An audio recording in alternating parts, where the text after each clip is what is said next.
नमस्कार विद्यार्थी मित्रों, श्रेणिक गई काले आपणे छेल्ले उदाहरण नंबर 8 सुधी पूरुं करेलुं। उदाहरण 9 थी आगळ बाकी छे। उदाहरण नंबर 9,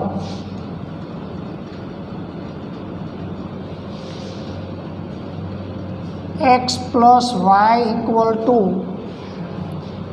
आपेला छे 5, 2, 0, 9 અને આ નંબર 1 આપી દઈએ। બીજું આપેલું છે x minus Y equal to 3, 6, 0, -1। તો આ સમીકરણ નંબર 2 આટલું આપેલું છે। તો x અને y શોધો। શ્રેણિક x, આ x અને y બે શ્રેણિક છે। બે શ્રેણિકનો સરવાળો તમને આપેલો છે અને બે શ્રેણિકની બાદબાકી આપેલી છે। તો શ્રેણિક x અને y કયા હોઈ શકે કે જેનો સરવાળો કરવાથી આ જવાબ મળે અને બાદબાકી કરવાથી આ જવાબ મળે? તો એના માટે સાવ સહેલું જ છે કે સમીકરણ નંબર 1 પ્લસ 2, 1 અને 2નો હું સરવાળો કરી દઉં, સમીકરણ 1 અને 2। તો આ બાજુ x plus y plus x minus y, plus y minus y cancel થઈ જાય। x પ્લસ એક્સ એટલે 2x ઇક્વલ ટુ સામે સરવાળો, બે શ્રેણિકનો સરવાળો કાલે જ શીખ્યા આપણે। અનુરૂપ ઘટકનો સરવાળો એટલે બે શ્રેણિકનો સરવાળો। સરવાળો થાય ક્યારે? બે શ્રેણિકની કક્ષા સમાન હોય તો અહીંયા કક્ષા સમાન છે જ। તો 5, 3 તો અહીંયા મળશે 8, પછી 6, 2, 8, 0, 0, 0, 9 માઇનસ 1 તો 8। તો તેથી શ્રેણિક x બરાબર 2 સામે જાય એટલે 1/2, 8, 8, 0, 8। 1/2 ને અંદર લઈ જાઓ, બધાને 2 વડે ભાગવા પડે એટલે મળશે 4, 4, 0, 4। આ પહેલો જવાબ શ્રેણિક x। ફરી હજુ y શોધવાના છે। તો ફરીથી 1 - 2 લેતા સરવાળો કરવાથી x મળ્યા, બાદબાકી કરી દઉં બંને સમીકરણના તો x દૂર થઈ જાય, plus y minus minus plus y તો 2y ઇક્વલ ટુ બાદબાકી કરશો 5માંથી 3 તો 2, 2માંથી 6 -4, 0, 0 તો 0, 9 માઇનસ માઇનસ પ્લસ 1 એટલે 10। 1માંથી 2 બાદ કર્યા, 2 સામે જાય તો y બરાબર 1/2 શ્રેણિકમાં 2 -4, 0, 10 તો બરાબર 2 ને અંદર ભાગવા પડે એટલે 1 - 2, 0, 5। આ મળી ગયો શ્રેણિક y। ઉદાહરણ 9 પૂરું। આગળ ઉદાહરણ નંબર 10, નીચેના સમીકરણોમાંથી x અને yના મૂલ્ય શોધો। 2 × x 7, 5, y - 3 plus 3 - 4, 1, 2 equal to 7, 6। આને સરખાવવાના છે અને આના ઉપરથી x અને yના મૂલ્ય શોધો। પહેલાં 2નો આ શ્રેણિક સાથેનો ગુણાકાર, તો 2 ને અંદર ગુણશો એટલે મળશે 2x, 5, 2, 10, 7, 2, 14 આને 2 સાથે એટલે 2y - 6 પ્લસ આ એમનામ 3 -4, 1, 2 બરાબર 7, 6, 15, 14। બે શ્રેણિકનો સરવાળો, હવે એક સાથે સરવાળો કરવો અને સામે ઇક્વલ છે એટલે સામે સરખાવતો જવું તો અહીંયાથી મળશે તમને 2x પ્લસ 3 ઇક્વલ ટુ 7 બરાબર 7, સમીકરણ નંબર 1। જો આમાંથી જ તમને x મળી જશે, 2x equal to 7 - 3, 2x equal to 4 અને તેથી x બરાબર 2। આ પહેલો જવાબ। બીજા ઘટકને સરખાવવાથી સરવાળો કરવાથી ક્યાંય વાય મળવાનો નથી, તો જરૂર નથી. વાયવાળું પદ અહીંયા છે, તો એના ઉપરથી લખી શકાય 2y - 6 પ્લસ 2 બરાબર અહીંયા આપેલા છે 14. બંને સમીકરણનો સરવાળો કર્યો અને સામે અનુરૂપ ઘટક સાથે સરખાવ્યા, તો અહીંયા 2y - 6 પ્લસ 2 અને એનો અનુરૂપ ઘટક અહીંયા છે 14 બરાબર 14. તો તેથી 2y આ બે ભેગા -4 સામે જાય તો 14 અને 4 18, y બરાબર 18/2, તેથી y બરાબર 9. x અને yના મૂલ્ય શોધો, તો x બરાબર 2 અને y બરાબર 9. ઉદાહરણ 11. બે ખેડૂતો રામકિશન અને ગુરુચરણ સિંહ બાસમતી, પરમલ અને નવરા નામના 3 પ્રકારના ચોખાની ખેતી કરે છે. 3 પ્રકારના ચોખા એમને વાવેલા છે. સપ્ટેમ્બર અને ઓક્ટોબર મહિનામાં બંને ખેડૂતોએ કરેલા 3 પ્રકારના ચોખાના વેચાણની વિગત નીચેના શ્રેણિક A અને Bમાં, 1 મિનિટ, શ્રેણિક A અને Bમાં ચોખાનું જે વાવેતર કરેલું છે બે ખેડૂતોએ એ દર્શાવેલું છે.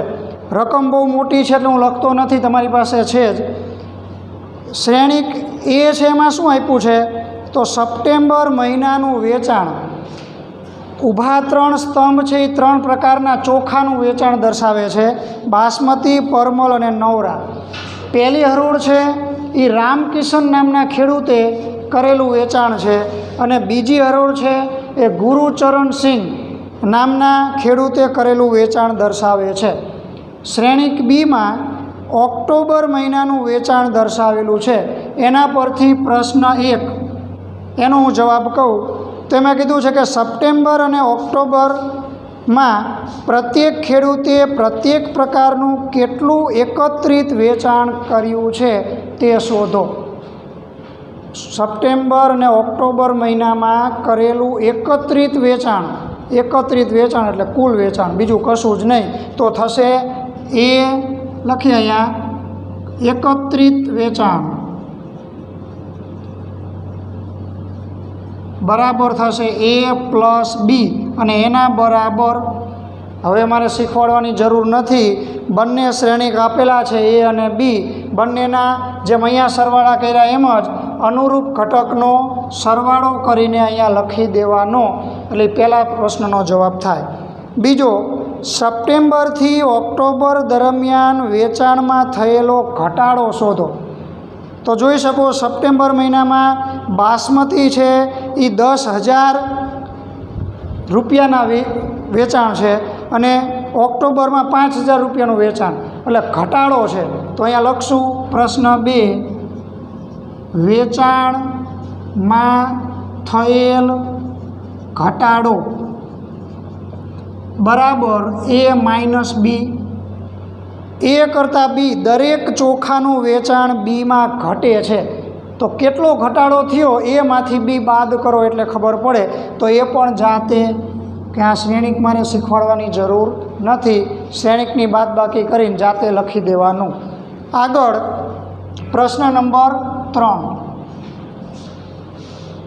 Bના 2%. જો ત્રીજા પ્રશ્નમાં છે, જો બંને ખેડૂતને કુલ વેચાણ પર 2% નફો મળતો હોય તો ઓક્ટોબરના વેચાણમાં પ્રત્યેક ખેડૂતને પ્રત્યેક પ્રકારમાં મળતા નફાની ગણતરી કરો. 2% નફો છે, ઓક્ટોબર મહિનાનો શ્રેણિક રકમમાં આપ્યો છે B, તો Bના 2% શોધવાના છે. તો આમ લખી શકાય, Bના 2% બરાબર, કોઈ પણ સંખ્યાના તમારે ટકા શોધવા હોય તો આપણે શું કરીએ છીએ, હું એમ કહું કે 5,000ના 5%, તો શું કરીએ છીએ, 5,000 ગુણ્યા 5 ભાગ્યા 100, એમ શ્રેણિક Bના 2%, તો લખી શકાય B ગુણ્યા 2/100, 2/100 એમ નામ રાખવું અને ગુણ્યા શ્રેણિક બી. કયો છે શ્રેણિક બી? તો એ આપેલો છે 5000, 10,000, 6,000, 20,000, 10,000 અને 10,000. શ્રેણિક બી ઓક્ટોબર મહિનામાં એમને 2% નફો મળે છે. તો ઓક્ટોબર મહિનાનો શ્રેણિક એટલે બી. તો શ્રેણિક બીના 2%, તો બી ગુણ્યા 2/100. હવે આને તમે અંદર ગુણો તો બધાની સાથે ગુણાકાર કરવો પડે. આની સાથે ગુણો એટલે 2 મીંડા કેન્સલ થાય ને 2 વડે ગુણી દો તો અહીંયા મળશે 100. પછી એ જ રીતે આમાં 200, એ જ રીતે અહીંયા આવશો તો 120, પછી અહીંયા 400, પછી આની સાથે 2 મીંડા કેન્સલ એટલે અહીંયા 200, આની સાથે પાછા 200. તો આ જે જવાબ મળ્યો તે ઓક્ટોબર મહિનામાં ઊભા સ્તંભ છે એ ચોખાના પ્રકાર દર્શાવે છે અને આડા સ્તંભ છે તે બંને ખેડૂતના. તો જો નીચે લખ્યું છે એ જોઈને પછી લખી દેવાનું કે ઓક્ટોબર મહિનામાં પહેલી હરોળ છે એ રામકિશન નામના ખેડૂતની છે અને બીજી હરોળ છે એ ગુરુચરણસિંહ. તો રામકિશનને બાસપતિ ચોખા વેચવાથી 100 રૂપિયાનો નફો, બીજા ચોખાનું નામ છે પરમલ ચોખા વેચવાથી 200 રૂપિયાનો નફો અને નવરા ચોખા વેચવાથી 120નો નફો મળે છે. અને એ જ રીતે રામકિશનસિંહને પહેલા ઉપર 400, બીજા ઉપર 200 અને ત્રીજા ઉપર 200 રૂપિયાનો નફો મળે છે. અહીંયા ઉદાહરણ પૂરું થાય.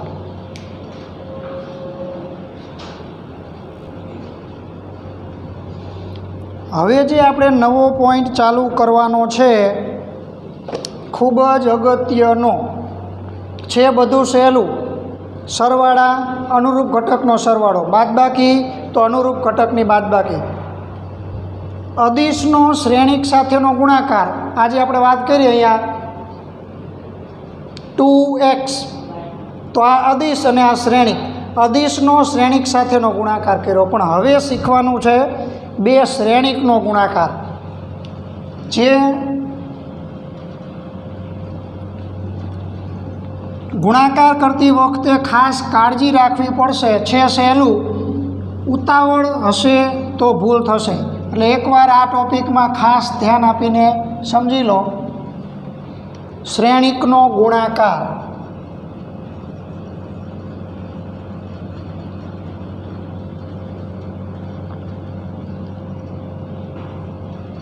એમાં શ્રેણિક એ અને બી માટે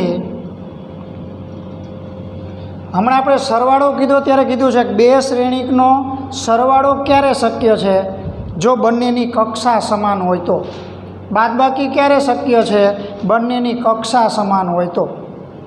કક્ષા શબ્દ હવે જૂનો થઈ ગયો, 3 દિવસથી ભણી છે. હરોળની સંખ્યા પહેલાં લખાય, સ્તંભની સંખ્યા પછી લખાય. 2 હરોળ અને 3 સ્તંભ હોય તો એ શ્રેણિકની કક્ષા 2x3 કહેવાય. તો એવી રીતે ગુણાકાર માટે કે શ્રેણિક એ અને બી માટે જો એના સ્તંભ અને બીની હરોળ સમાન હોય તો અને તો જ એ અને બી નો ગુણાકાર એ બી શક્ય છે. એટલે પહેલાં તો આપણે આ ચેક કરવાનું છે કે તમને 2 શ્રેણિક આપવામાં આવે તો એનો ગુણાકાર થાય કે ન થાય. ક્યારે ગુણાકાર થાય? એ અને બીનો ગુણાકાર એ બી પણ હોઈ શકે અને બી એ પણ હોઈ શકે. તમને એમ કે બી એ શોધો અથવા એ બી શોધો, તો મેં અહીંયા એ બી માટે શરત લખી છે કે ગુણાકાર એ બી ક્યારે થઈ શકે? તો એના સ્તંભ, એ એટલે આપણે આમ રાખશું કે પહેલું હોય એના સ્તંભ અને બીજું હોય એની હરોળ. અહીંયા ધારો કે તમારે ગુણાકાર બી એ લેવો છે તો બીના સ્તંભ અને એની હરોળ. પહેલો શ્રેણિક હોય એના સ્તંભ અને બીજો શ્રેણિક હોય એની હરોળ જો સમાન હોય તો જ આ ગુણાકાર બી એ થાય. અહીંયા જો એના સ્તંભ અને બીની હરોળ સમાન હોય તો જ ગુણાકાર એ બી શક્ય છે. હવે એની કક્ષા માટેની વાત કે જો શ્રેણિક એની કક્ષા m ક્રોસ n તથા બીની કક્ષા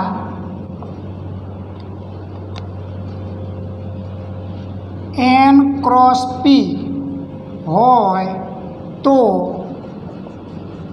ABની કક્ષા m ક્રોસ p થાય. કંઈ ગોખવાનું નથી આમાં. પહેલાં તો જો એના સ્તંભ કેટલા છે n, તો બીની હરોળ કેટલી છે n. એના સ્તંભ અને બીની હરોળની સંખ્યા સમાન છે તો એ અને બીનો ગુણાકાર એ બી શક્ય છે. તો એની કક્ષા કેટલી થશે? અહીંયાથી m લેવાના અને અહીંથી p લેવાના. ફોર એક્ઝામ્પલ ધારો કે એની કક્ષા 2 ક્રોસ 3 કહું છું અને શ્રેણિક બીની કક્ષા 3 ક્રોસ 2.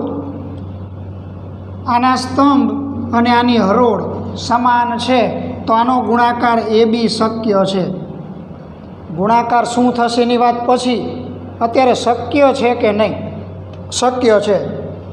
તો એ ગુણાકારમાં જે જવાબ મળશે એની કક્ષા શું હશે? 2 ક્રોસ 2.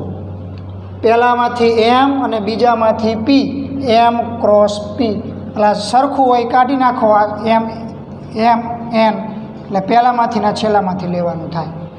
આ એની કક્ષાની વાત છે. હમણાં એક ઉદાહરણ લેશું એટલે વ્યવસ્થિત સમજાશે જ 100%.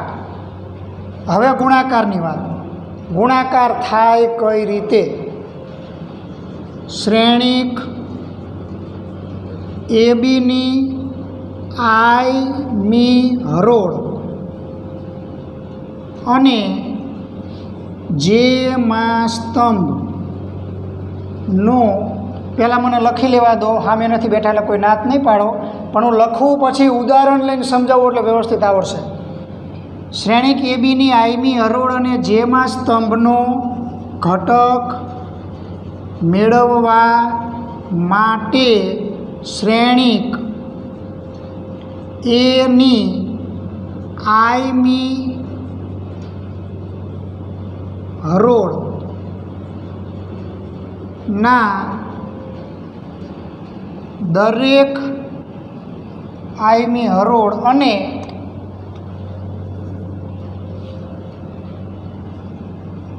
શ્રેણિક બી ના જેમાં સ્તંભના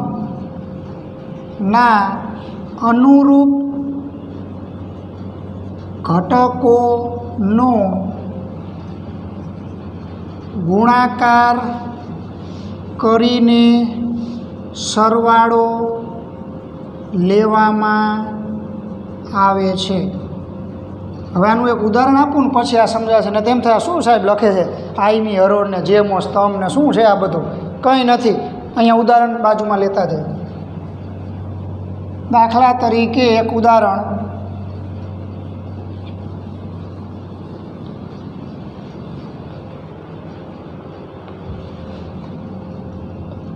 શ્રેણિક A બરાબર 2 -1 1 -2 4 0 0 3 -3. શું આની કક્ષા છે? તો 3 ક્રોસ 3. શ્રેણિક બી બરાબર 1 2 -1 0 -2 3. શું આની કક્ષા છે? 3 હરોળ અને 2 સ્તંભ એટલે 3 ક્રોસ 2. પહેલું જ જુઓ, એના સ્તંભ અને બીની હરોળ સમાન હોય તો એના સ્તંભ કેટલા છે? 3. બીની હરોળ કેટલી છે? 3. જો સમાન હોય તો જ એ અને બીનો ગુણાકાર એ બી શક્ય છે. તો આ બેનો ગુણાકાર અહીંયા શક્ય છે. હવે એની કક્ષા m ક્રોસ n હોય, બીની કક્ષા n ક્રોસ p હોય અહીંયા 3x3, અહીંયા 3x2, તો જવાબની કક્ષા શું થશે? 3x2. જવાબની કક્ષા 3x2 હશે, એટલે કે જવાબમાં 3 હરોળ હશે અને 2 સ્તંભ હશે. અહીંયા સુધી પહોંચ્યા. હવે આની વાત કે હવે આનો ગુણાકાર કરવો છે. આના માટે AB બરાબર પહેલાં બંને શ્રેણિકને બાજુમાં લખી દેવાના. પહેલાં A છે એટલે પહેલાં A 2 - 1 1 -2 4 0 0 3 -3 ગુણ્યા બીજો શ્રેણિક છે અહીંયા 1 2 -1 0 -2 3 બરાબર. મારે અહીંયા પહેલો ઘટક મેળવવો છે. પહેલો ઘટક, પહેલા ઘટકનું નામ શું? આપણે જે અંદરના ઘટકને નામ આપતા હતા આવી રીતે A11 A12 A13 આવા નામ આપતા હતા.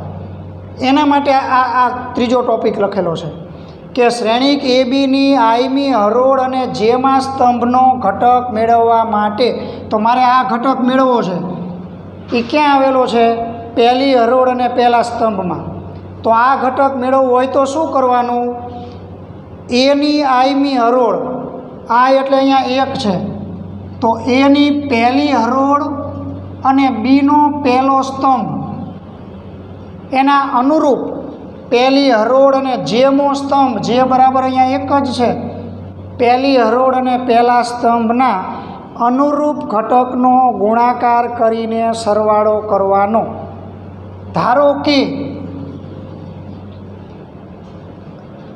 અહીંયા કોઈ ઘટક જવાબમાં 3 હરોળ મળવાની છે અને 3 સ્તંભ મળવાના છે. પહેલાં હું જવાબ બધા શીખવાડી દઉં. પહેલી હરોળના ઘટક પહેલાં મેળવી લેવાના. કઈ રીતે? આ પહેલી હરોળ અને આ પહેલો સ્તંભ આમ યાદ રાખવાનું, આમ આમ અને આમ. હરોળ સ્તંભ એને ભેગું કરીને ઘટક, હરોળ સ્તંભ ઘટક. અભિનય ગીત જેવું છે. તો જો હરોળ સ્તંભ ઘટક, બીજી હરોળ બીજો સ્તંભ ઘટક. તો પહેલી હરોળ લઉં છું અને પહેલો સ્તંભ લઉં છું. હરોળ સ્તંભ અનુરૂપ ઘટકનો ગુણાકાર કરીને સરવાળો. પહેલાંનો ગુણાકાર કરો 2 × 2, પછી પ્લસ. બીજાનો ગુણાકાર કરો માઇનસ પ્લસ 1, પછી પ્લસ. ત્રીજાનો ગુણાકાર કરો એટલે -2. તો આ 2 ને 1 3 -2 થશે. 3 - 2 એટલે 1. તો અહીંયા જવાબ આવશે 1. પહેલી વાર છે એટલે અહીંયા હું બધું લખું છું. ચાલો, પહેલી હરોળ પહેલો સ્તંભ, આ બેનો ગુણાકાર 2, પછી પ્લસ 1, પછી આ બેનો ગુણાકાર -2. પછી પહેલી હરોળ બીજો સ્તંભ 2 × 2 = 4, પછી આ બેનો ગુણાકાર 0, પછી આ બેનો ગુણાકાર 3.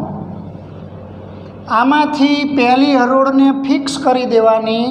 પહેલી હરોળ પહેલો સ્તંભ પહેલો જવાબ, પહેલી હરોળ બીજો સ્તંભ બીજો જવાબ. હજુ જો અહીંયા ત્રીજો સ્તંભ હોત તો પહેલી હરોળ ત્રીજો સ્તંભ લઈને અહીંયા ત્રીજો જવાબ, પણ ત્રીજો સ્તંભ નથી એટલે કામ પૂરું. એટલે આમાંથી પહેલી હરોળના જવાબ આમાં પહેલી હરોળમાં લખવાના. પહેલી હરોળનું કામ પૂરું. હવે બીજી હરોળ પહેલો સ્તંભ, આ બેનો ગુણાકાર -2, આ બેનો ગુણાકાર -4, આ બેનો ગુણાકાર +0. બીજી હરોળ બીજો સ્તંભ 2 × 2 = -4, પછી +0, પછી +0. બીજી હરોળનું કામ પૂરું. ત્રીજી હરોળ પહેલો સ્તંભ, આ બંનેનો ગુણાકાર 0, પ્લસ આ બેનો ગુણાકાર માઇનસ, તો અહીંયા આવશે -3. આ બે માઇનસ +6. પહેલી હરોળ બીજો સ્તંભ અહીંયા 0, પછી આ બે માટે પણ 0 અને આ બે માટે -9. તો આમાં થશે 2 ને 1 3 માંથી 2 એટલે 1, 4 ને 3 7, -2 -4 -6, અહીંયા -4, આમાં +3 અને આમાં -9. તો જો એની કક્ષા હતી 3x3, બીની કક્ષા હતી 3x2 તો જવાબની કક્ષા મેં કીધું હતું 3x2 આવે। તો જો આમાં 3 હરોળ અને 2 સ્તંભ એટલે આની કક્ષા બની 3x2। કક્ષા લખવી જરૂરી નથી અત્યારે, તો જાણ માટે કે આવું મળે। તમે એવું પણ યાદ રાખી શકો કે 2 શ્રેણિકનો ગુણાકાર કરો ત્યારે પહેલામાં હોય એટલી હરોળ આવે। તમે ગુણાકાર કયો કરો છો? AB, તો એમાં હોય એટલી હરોળ બને અને બીમાં હોય એટલા સ્તંભ બને। તો બીમાં 2 સ્તંભ હતા તો અહીંયા 2 સ્તંભ બન્યા। એમાં 3 હરોળ હતી એટલે 3 હરોળ। આ જે ટોપિક લખ્યો છે જરૂરી ક્યાં છે? ધારો કે તમે આવું બધું લખતા લખતા અહીંયા પહોંચ્યા ને ભૂલી ગયા કે મારે કઈ હરોળને કયો સ્તંભ લેવો તો એ ભૂલી ગયા। બની શકે કે બહુ મોટા ગુણાકાર હોય ને ભૂલી જાઓ, તો આનું નામ યાદ કરી લો કે આ ઘટકનું નામ શું? આને A11 કહેવાય, આને A12, આ A21, આ A22, આ 31 અને આને કહેવાય A32। ભૂલી ગયા તો એનું નામ યાદ કરી લો, A32। તો આ A32 મેળવવા માટે પહેલાંમાંથી ત્રીજી હરોળ અને બીજામાંથી આ બીજો સ્તંભ। ત્રીજી હરોળ બીજો સ્તંભ લેશો એ અહીંયા આવવાના છે, એટલું ગોતીને પછી લખી નાખો આ હરોળ આ સ્તંભ 0 0 -9 એટલે આવી જાય -9। એટલે અધવચ્ચે ક્યાંક ભૂલી જાઓ તો એનું નામ યાદ કરી લો। પહેલો ઘટક પહેલાંમાંથી હરોળ, બીજો ઘટક બીજામાંથી સ્તંભ। એ હરોળ સ્તંભ આમ જ તે હરોળ સ્તંભ ઘટક, હરોળ સ્તંભ ઘટક। હજુ આવા ઘણા ગુણાકાર કરવાના આવશે આગળ। ઉદાહરણ નંબર 12 ગુણાકાર જ છે। જો ઉદાહરણ નંબર 12, શ્રેણિક એ આપેલો છે 6 9 2 3 અને શ્રેણિક બી આપેલો છે 2 6 0 7 9 8। તો એ બી શોધો, એ અને બીનો ગુણાકાર એ બી મેળવો। તો અહીંયા આ એ અને બીનો ગુણાકાર કરવાનો છે, તો એ બી બરાબર પહેલાં જુઓ શક્ય છે કે નહીં। એ બી ક્યારે શક્ય છે? પહેલા શ્રેણિકના સ્તંભ અને બીજા શ્રેણિકની હરોળ સમાન હોય તો એમાં કેટલા સ્તંભ છે? 1 અને 2। બીમાં કેટલી હરોળ છે? 1 અને 2। તો પહેલાંના સ્તંભ અને બીજાની હરોળ સરખી છે, તો આ ગુણાકાર શક્ય છે। તમને એમ કહેતો બી એ મેળવો આના માટે જ તો જોવું પડે બીના સ્તંભ કેટલા? 1 2 3। એની હરોળ કેટલી? 1 2। બીના સ્તંભ અને એની હરોળ સમાન નથી, તો આ બી એ ગુણાકાર થઈ શકે નહીં। એ બી થઈ શકે, બી એ થઈ શકે નહીં। તો એ બી મેળવવા છે। અહીંયા 6 9 2 3 ગુણ્યા 2 6 0 7 9 8। શું કીધું મેં? ગુણાકાર મેળવવા માટે પહેલી હરોળ ફિક્સ કરી દેવાની। એના જવાબ અહીંયા પહેલી હરોળમાં આવે। પહેલી હરોળ પહેલો સ્તંભ 6 દુ 12। આમાં ન લખવું હોય તો રફમાં લખતું જવાનું કે 12 પહેલાંનો ગુણાકાર પ્લસ 7 9 63। 63 ને 12 7 5 આ પહેલો ઘટક। પછી પહેલી હરોળ બીજો સ્તંભ 6 6 36। 9 9 81। 6 ને 1 7 8 ને 3 11। હવે પહેલી હરોળ ત્રીજો સ્તંભ 6 0 0 9 8 72। તો અહીંયા આવશે 72। કાળજીની જ જરૂર છે। પહેલી હરોળ પહેલો સ્તંભ પહેલો ઘટક, પહેલી હરોળ બીજો સ્તંભ બીજો ઘટક, પહેલી હરોળ ત્રીજો સ્તંભ ત્રીજો ઘટક। સ્તંભ પૂરા તો પહેલી હરોળનું કામ પૂરું। હવે બીજી હરોળનું કામ ઓલાની જેમ જ। બીજી હરોળ પહેલો સ્તંભ 2 દુ 4, 7 તરી 21, 21 ને 4 25, તો અહીંયા આવશે 25. બીજી હરોળ બીજો સ્તંભ 6 દુ 12, 9 તરી 27, 27 ને 12 39. બીજી હરોળ ત્રીજો સ્તંભ 0 અને 8 3 24, તો અહીંયા આવશે 24. તો આ મળ્યો શ્રેણિક એ અને બીનો ગુણાકાર AB.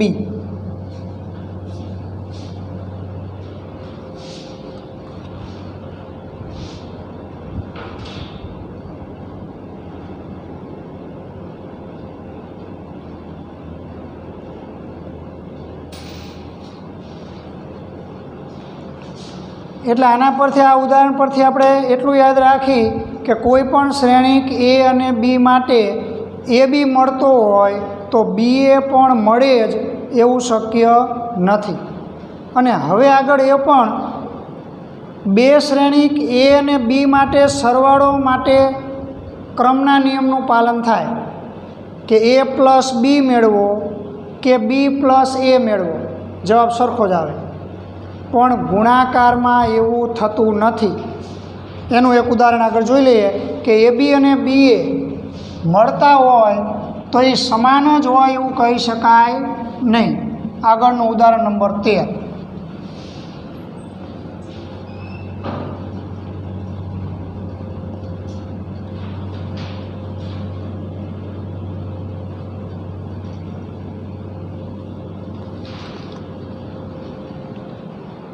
જો ઉદાહરણ 13માં રકમ આપેલી છે શ્રેણિક A બરાબર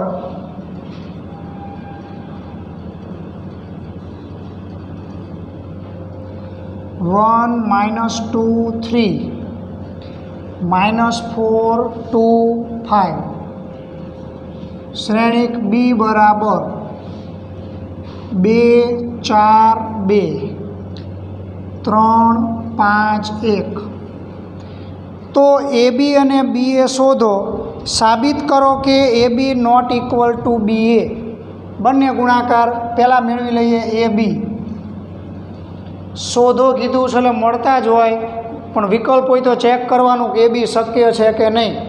એના સ્તંભ હું બોલું છું વારંવાર, શા માટે? ઓનલાઈન છે, બહુ ઝાઝા દિવસ નથી, ટૂંક સમયમાં કાલે જ આપણે મળવાના છીએ રૂબરૂ. એટલે આ ગુણાકારનો ટોપિક ક્લાસમાં પણ વ્યવસ્થિત આપણે ચાલશે જ. એના સ્તંભ 1 2 3, બીની હરોળ 1 2 3 બંને સરખા છે તો એ બી શક્ય છે. તો મેળવી લઈ. A 1 -2 3 -4 2 5 ગુણ્યા 2 4 2 3 5 1 ઇક્વલ ટુ ગુણાકારમાં હરોળ સ્તંભ ઘટક, હરોળ સ્તંભ ઘટક, હરોળ સ્તંભ ઘટક. પહેલી હરોળને ફિક્સ રાખો બધા સ્તંભ સાથે, જેટલા હોય એટલા.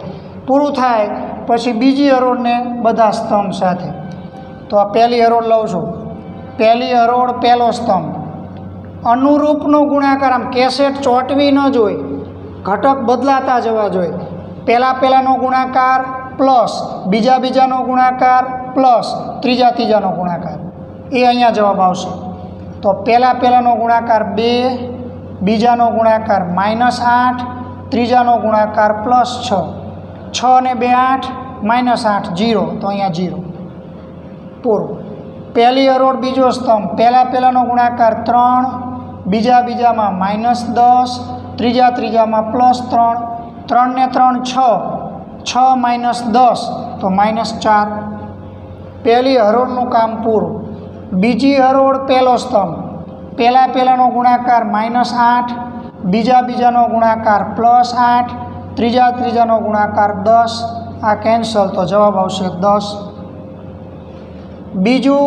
બીજો સ્તંભ 4 તરી -12, 5 દુ 10, 5 એકા 5, 10 ને 5 15માંથી 12 એટલે 3. આ જવાબ પૂરો. શું કીધું તું? જવાબમાં પહેલામાં હોય એટલી હરોળ આવે, બીજામાં હોય એટલા સ્તંભ આવે. તો આમાં 2 હરોળ, તો અહીંયા 2 હરોળ, 2 સ્તંભ, તો અહીંયા 2 સ્તંભ. આની કક્ષા છે 2 હરોળ અને 3 સ્તંભ, 2 × 3. આની કક્ષા છે 3 × 2. આ બંને સરખા, તો જવાબની કક્ષા 2 × 2 હોય, તો આ જવાબની કક્ષા 2 × 2. આના પરથી વિકલ્પો પૂછાય છે આ કક્ષા ઉપરથી, એટલે હું વારંવાર કહું છું. બાકી અહીંયા કંઈ કક્ષાનું કહેવાની જરૂર નથી. ચલો આગળ હજુ બી એ શોધવાના છે. આ કક્ષાની અહીંયા કંઈ જરૂર નથી એટલે હું કાઢી નાખું છું. પ્રશ્ન આપણો છે કે એ બી અને બી એ શોધો. તો હવે બી એ બરાબર, પહેલાં બી લખવાનો, 2 4 2 3 5 1 ગુણ્યા 1 -2 3 -4 2 5. મનમાં વિચારો જોઈ જવાબમાં કેટલી હરોળ અને કેટલા સ્તંભ હશે, એટલે કે જવાબની કક્ષા શું હશે, એક જ મિનિટ વિચારી જોવો જોઈએ.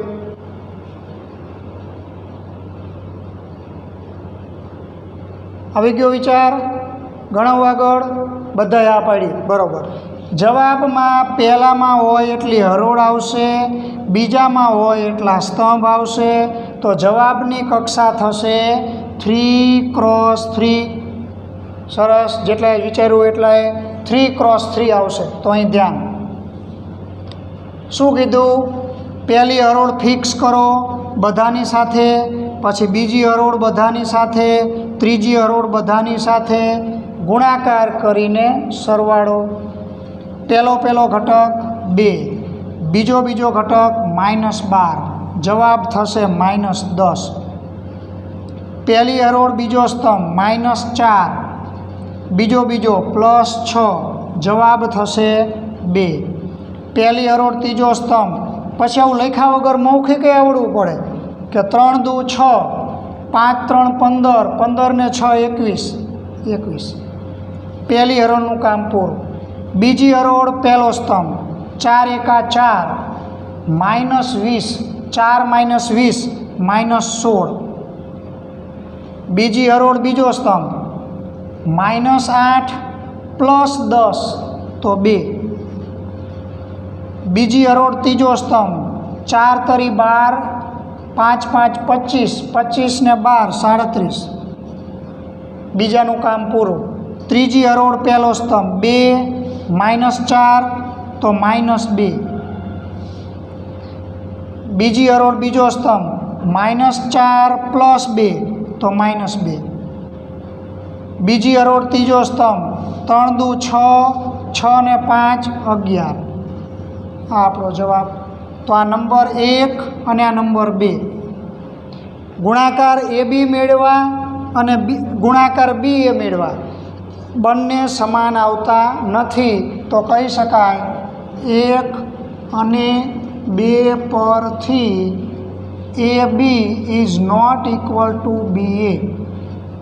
સરવાળો સમક્રમી છે, શ્રેણિકનો સરવાળો સમક્રમી છે પણ ગુણાકાર સમક્રમી નથી. ઉદાહરણ નંબર 14 હોમવર્કમાં આપું છું. આ જ રીતે છે. જો 2 શ્રેણિક એ અને બી આપ્યા છે, તો એ બી અને બી એ શોધો અને બતાવો કે એ બી નોટ ઇક્વલ ટુ બી એ. આ જ રીતે એ બી ગુણાકાર બી એ ગુણાકાર બંને ત્યાં સુધી જોયા વગર ટ્રાય કરજો. એક જ ઝાટકે સાચું આવી જાય તો ગુણાકાર કમ્પ્લીટ. ખોટું આવી જાય કાલે હજુ આપણે મળીએ છીએ રૂબરૂ.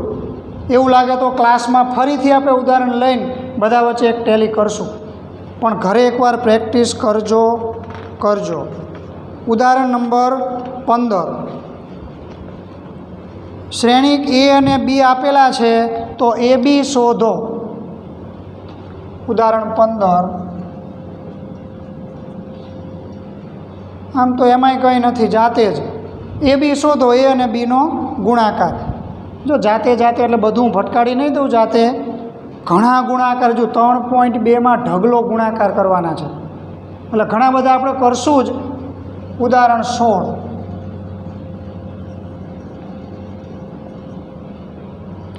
એ બી સી આપેલા છે તો 16 લેતા પહેલાં વચ્ચે ગુણધર્મ આવે છે. ઉદાહરણ 16 પછી શ્રેણિકના ગુણાકાર માટેના ગુણધર્મો. શ્રેણિક ગુણાકારના ગુણધર્મો.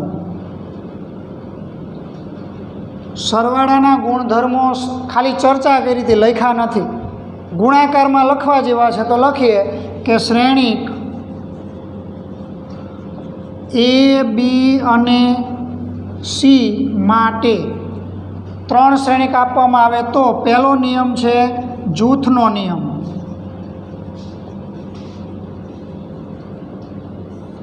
જો એ ઇન્ટુ બીસી અને એ બી ઇન્ટુ સી વ્યાખ્યાયિત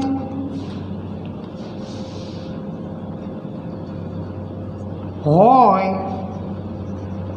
તો એ ઇન્ટુ બીસી બરાબર એ બી ઇન્ટુ સી થાય.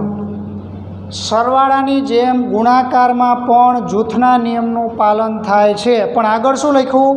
આ બે વ્યાખ્યાયિત હોય તો. વ્યાખ્યાયિત એટલે એનો અને બીસીનો ગુણાકાર શક્ય હોય તો. હવે એનો અને બીસીનો ગુણાકાર ક્યારે શક્ય હોય? એના સ્તંભ અને બીસીની હરોળ સમાન હોય તો. એવી રીતે જો આ બંને વ્યાખ્યાયિત હોય તો આ રીતે જૂથ બનાવી શકાય છે. બીજું છે વિભાજનનો નિયમ.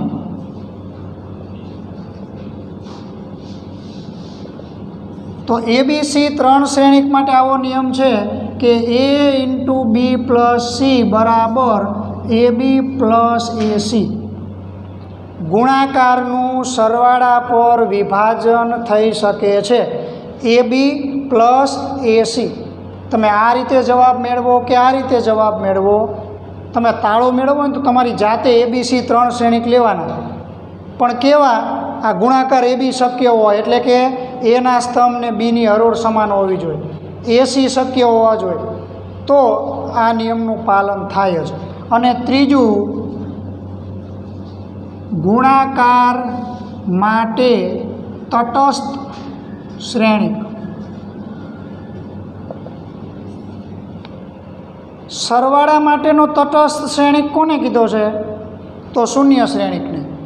કોઈ પણ શ્રેણિક એમાં શૂન્ય શ્રેણિક ઉમેરવાથી જવાબમાં કંઈ ફેર પડતો નથી. એટલે શૂન્ય શ્રેણિક છે તે સરવાળા માટેનો તટસ્થ શ્રેણિક. એવી રીતે ગુણાકાર માટે તટસ્થ શ્રેણિક, તેમાં લખી શકાય કે શ્રેણિક કોઈક શ્રેણિક એ માટે તે જ કક્ષાનો શ્રેણિક, તે જ કક્ષાનો એકમ શ્રેણિક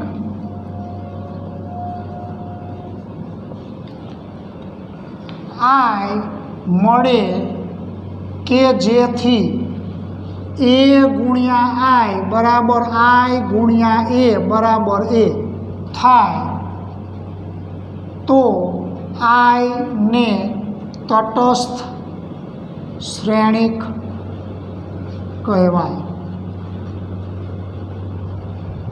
આઈ એટલે એકમ શ્રેણિક. આપણે આગળ શીખી ગયા એકમ શ્રેણિક 1 0 0 1.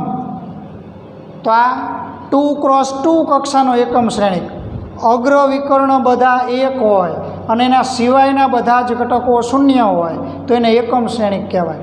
તો આ જે એકમ શ્રેણિક છે એને તટસ્થ શ્રેણિક પણ કહેવામાં આવે છે. પણ કોના માટે? શ્રેણિકના ગુણાકાર માટે. એટલે ગુણાકાર માટેનો તટસ્થ શ્રેણિક એટલે એકમ શ્રેણિક આઈ બનશે. આગળ ઉદાહરણ નંબર 16.